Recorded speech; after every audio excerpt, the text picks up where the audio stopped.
has a very fixed image of the way our lives are supposed to be. It wants us all to take that image and make it what we see in the mirror of life. Do that and you're right. Otherwise you're just crazy. Take for example, me. I don't have fair skin or blue eyes. My face isn't chiseled like a sculpture. I'm slightly fat and I'm not very tall. When I look at the mirror of life, I don't see someone whose appearance matches the image the world wants it to match. I don't like talking too much, and I don't have the best sense of humor. I stay indoors most of the time. I have but a few friends. When I look at the mirror of life, I don't see someone whose social life matches the image the world wants it to match. And I don't want to be a doctor or an engineer. I don't want a desk job and a family by the time I'm 30. I want to be a writer, and I want to change the world. When I look at the mirror of life, I don't see someone whose aspirations match the image the world wants them to match. And I don't believe in God. I don't believe in rituals or rites. I don't want to pray in a temple like my elders want me to, so I'm ill-mannered. When I look at the mirror of life, I don't see someone whose beliefs match the image the world wants them to match. I don't look, think, act, behave, believe, and dream like I'm supposed to. Looking at the mirror of life, I don't see someone who matches that image at all. But that doesn't deter me, because I just see me, a person who's flawed, confused, immature, silly, and stupid, but a person who's unique in his own way. I believe in that uniqueness. All my life, I'm going to have people trying to knock me down because I'm not the person the world wants me to be. But I'm never going to stop being me, because I believe we were all born different. I have faith in my own uniqueness, and that faith will always inspire me to be my own unique self. And if they want to call me crazy, they can go ahead and do that. After all, the people that are crazy enough to think they can change the world are the ones who do.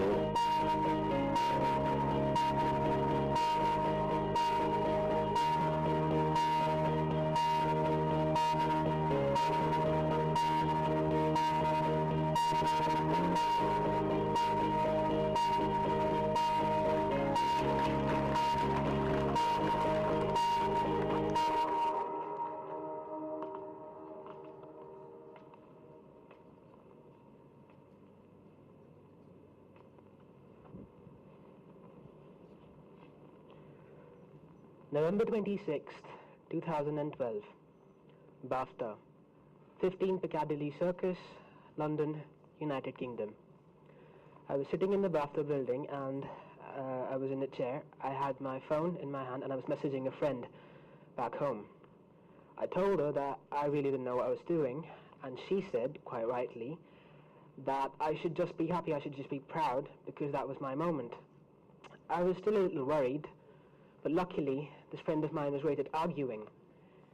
She argued some sense into me, and her argument managed to get me energized enough to walk into that theatre, take my seat, and take a deep breath. And then it just blanks out. For the next 1 hour, I really don't remember anything that happened. My brain just turned itself off. Then I get tidbits sometimes. I remember them playing my movie. I remember bits of a claymation movie. I remember going on stage, fumbling with my speech. I remember a blonde woman who wouldn't stop talking. I remember getting a message from someone important, and quite weirdly, I remember this lady from Google scolding the founder of Wikipedia for buying a cheap Android phone from somewhere in Africa, I think.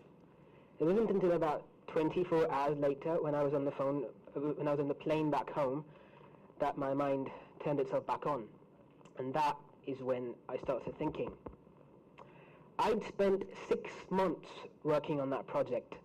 There was another 2 months on documentation and paperwork for that trip, and all that time, all that work leading up to that trip, to that night, the biggest night of my life, and I couldn't remember anything. I felt proud about it. For some reason, I just hadn't felt happy. A very good evening to all of you. I'm Mudit Murarka. I am a 16-year-old school-going teenager, and I'd like to say it's an honor for me to be present here speaking before all of you. I'm here primarily because I made this 3-minute short film called The Mirror, which won me a trip to BAFTA, a trip to London, and lots of attention from the international press. What I'm going to be talking about today stems from a sort of dilemma that this trip put me in. So I got home, there was a lot of phone calls, lots of messages, lots of attention, stuff of the sort.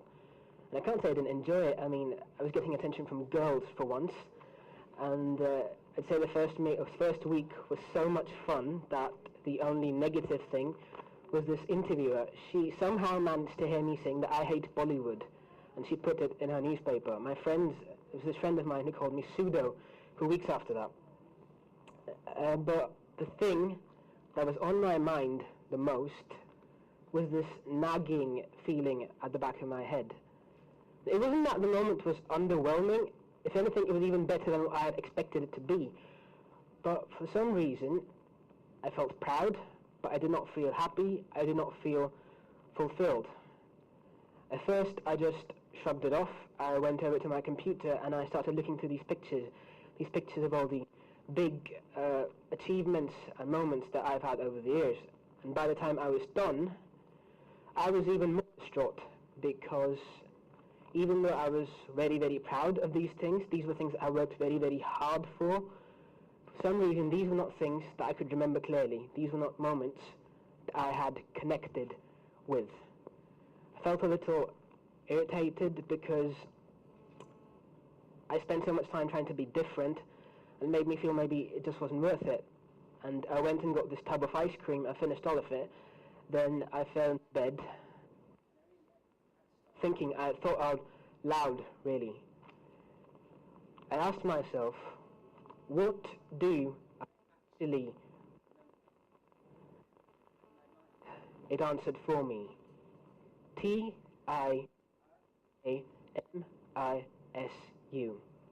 Tiramisu. It's an Italian dessert, coffee, chocolate, biscuits, and wine. It so happened that the night of the ceremony, after it was over, I found myself alone in the hotel restaurant, and I'd ordered dinner. I ordered this serving of white sauce pasta. It was way too large for me. I ordered this glass of orange juice, and I ordered this cake, tiramisu. It wasn't that it tasted great. If anything, I couldn't even finish the whole thing. I mean, the first layer was good. By the time I got to the second layer, there was just so much wine that I had to resist throwing up on the manager who was standing right next to me. But for some reason, I remembered everything about this particular moment. I remembered the way the cake tasted, the way it looked, people around me, the way the restaurant was. That was the first meal that I'd paid for by myself. It came out of my dinner permit that the foundation gave me. And it was just a small thing, just a childish thing. For some reason, it stuck with me. My mind then started going through all these other moments that I've had over the years, and it started with this trip to Singapore that I had about a couple of years ago. I went to this convention for young people, and this was another place where I had lots of great moments. I had lots of great debates. I interacted with people from different cultures, and I learned what diplomacy truly is. It was just a great trip. But what I remembered wasn't going up to stage or having all those debates. I remembered sitting across the table from Singapore's education minister at the time, Mrs. Josephine Teo. It's me and my friend. We were having lunch with her, and she asked us, both of us, to conduct a conversation for her. She wanted to know what our language actually sounded like. And I'm not proud of this, but I couldn't do it. Neither of us could. I mean, I used the word travel. I think he used the word school. And she pointed it out, that you're using an English word, so you're not speaking in your own language. And I remember looking across to him, and we shared this look. I remembered exactly what it was. 25% bewilderment, 25% embarrassment, and 50% pure, absolutely unadulterated amusement. Then it went to this trip I had to China back in 2009. This was the place where I saw the longest total solar eclipse of the entire century. I gathered data for Israel, I saw some of the most amazing pieces of architecture in all of the world. But what I remembered was the night of the opening ceremony. Just after the opening ceremony, before we boarded the flight, all of us winners, we were sitting in the hotel bar area. I was sitting on the counter, and this is back when I was just 11. So it was the first time that I'd been truly away from my parents, and I was a little nervous. There was this girl sitting next to me. Now we're great friends. At that time she was a complete stranger, and I started blabbering to her. And she could have been angry, but it turned out that she was amused. She laughed at first, then she clapped me on the back and she said, "Sit back, relax, enjoy the view." And then just all the tension, it just went away completely. These were just small things, completely childish things. For some reason, these were the ones that stuck with me. So I got up, I went to my computer and I looked at the pictures again. And then I realized something. I'd spent so much time, so much energy trying to get to these big adult-sized moments, these larger-than-life moments where they call out your name and you walk down the ramp and there's lights everywhere, everybody cheers. But the ones I actually connected with were just simple ones. These weren't ones that made sense, not necessarily, but the ones that just stuck with me anyway. And I realized that we spend so much time trying to grow up, be independent, be successful, be responsible. I mean, we're told by the world around us that we need to mature, we need to develop as individuals, and that happiness and inspiration, it just comes along with this development. And we chase these big, larger-than-life moments in the process. But truth is that the moments we truly remember, the moments we truly connect with, the moments we truly live in, are the ones where we connect with our inner child. I mean, this child, he's just a simple being. He comes out in simple moments and he connects with simple moments. But the fact is that when he does, that's when it all makes sense. That's when you feel happy, you feel inspired.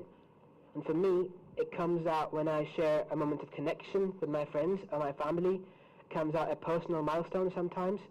It comes out in moments of self-insight. And most of all, it comes out when I write, when I compose, and when I make movies.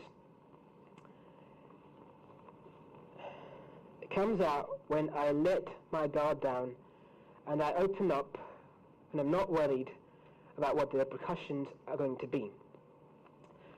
So when I look back again at all my big moments, I really can't picture all the awards or the acclaim being handed over to me. But I'd say the work that led up to these moments was 100% worth it. Because even though I didn't remember the big moment, I remembered and I enjoyed all these smaller but far, far more amazing moments. And the pleasure I got from these was far greater than any award or any accolade could ever give me. And if I could leave you with just one thought, it would be that life gives you plenty of opportunities to do big things.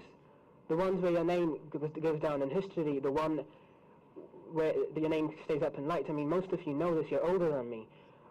But what I've learned in my 16 years is that happiness is something that's different. Happiness comes from your own milestones, your own adventures, your own moments of insight into yourself. It comes when you believe in yourself, you express yourself without hesitation, and you live with the spirit of adventure. The journey is worth it because it leads to the discovery of your very own tiramisu moment. Thank you so much for having me, and I hope you all have a nice day.